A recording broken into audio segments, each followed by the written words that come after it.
Thanks so much for coming on board to help shape the future of the arts. Now, addressing economic sustainability is a big task, but even before we start, we need to understand the problems the arts sector is facing.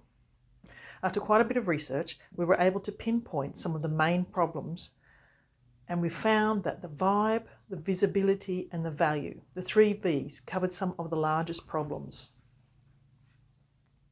Vibe, as in the perceived image of the arts industry, suffers from a lot of contradicting stereotypes, often considered elitist and as such unrelatable, or being either for retirees and children or a pursuit for those detached from a practical career, leading to a lack of recognition as a legitimate professional and undermining the notion of a professional artist in the diverse fields. Even the arts industry is part of the problem. I joined an arts group when I was younger, and when I started to make my first few sales, several of the older, experienced members come up to me, and what do you think they said? Not congrats, way to go. Not one, but all 3 said something along the line of, you will never be able to make a living off the arts. From a young age, we are told in schools, by parents, and even in the movies, that you can't have a successful career as an artist.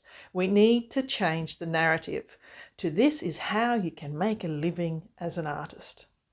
So what if you have to do workshops, sell art prints on t-shirts, and do a popular series only because it sells?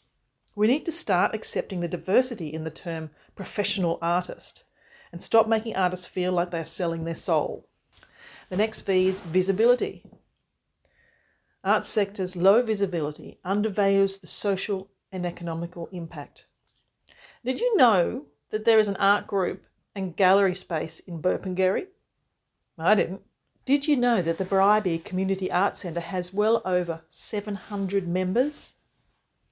Looking at the stats from the Dixon area, the largest section of Moreton Bay region, people participating in the arts are above the national average. Not the Queensland average, the national average. That is pretty huge, right? So essentially, we have a lot of creating and no one's making any money. Over the years, I have attended many council, MBRIT and tourism functions, just like many of you, trying to find as much information as possible to help my art career.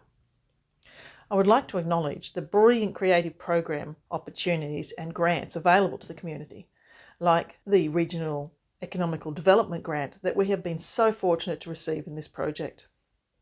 Attending these events, I was excited to get some insights into what the tourism bodies had planned for the future that may help us in the arts. They have these fantastic pillars that they focus on: the city, the hinterland mountains, coastal, and culture. Awesome, right? But in fact, this is part of the reason why we're here today, because cultural aspect only had First Nation arts considerations. I asked the question, why is the broader community arts not considered? And could its inclusion be possible? I was pretty much told outright, no.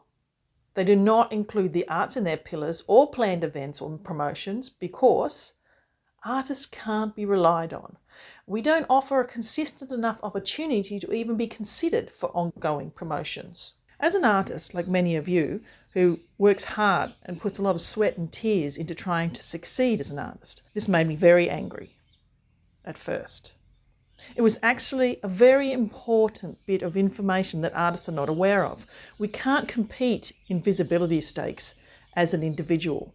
Good visibility is big business and big money that artists just don't have. We must find ways to work with those bigger entities like tourism, education, and entertainment. The third V is value, the perceived value of the arts. The arts value in society is well underplayed and needs re-evaluation. Working on visibility is about attracting those who already have interests in the arts, those in the know, or our priority audience. But what if we go that step further and work on expanding the arts sector appeal? Now, even though the government has given us excellent support for the arts sector, COVID has shown us 2 important things. 1, The fact that the arts sector was the absolute last to be open after lockdown shows us that the government does not perceive the arts as an important part of everyday life. They opened bottle shops and hairdressers before the creative industries. And number two, which is in complete contrast, the lockdowns have shown us that the arts hold so much more value than they are given credit for. During the pandemic, nearly 3/4 of the Australians, 73%, sought out artistic and cultural goods to improve their mood and quality of life. From stress relief and entertainment to even just the importance of having the space reflecting the things that they love to keep them sane. There is so much opportunity for the arts to step up and take ownership of mental health and well-being benefits, advancing the value in the everyday life. Acknowledging the importance of creativity and that it is part of the everyday life is the first step to art appreciation and the possibility of new customers. So join us on this journey. Let's make Moreton Bay the arts hub of Southeast Queensland, and let's ensure creative businesses have a solid foundation for the future.